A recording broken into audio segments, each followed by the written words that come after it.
Tired of random people and spammers irritating you all the time? You can easily block those contacts on your Messenger app and get rid of them.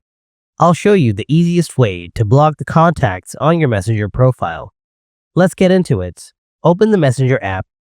Now tap on a chat with the person you want to block. Tap on their name at the top. Scroll down to find the option Block. Now click on it. Confirm the action, and that person will be blocked. This will keep that person from contacting you or will permanently block them.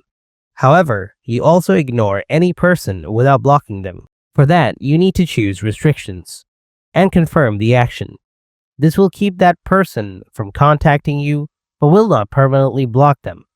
And that's how easy it is to block someone on the Messenger app on Android. If you found this tutorial to be helpful, be sure to like this video and leave any of your problems in the comment box.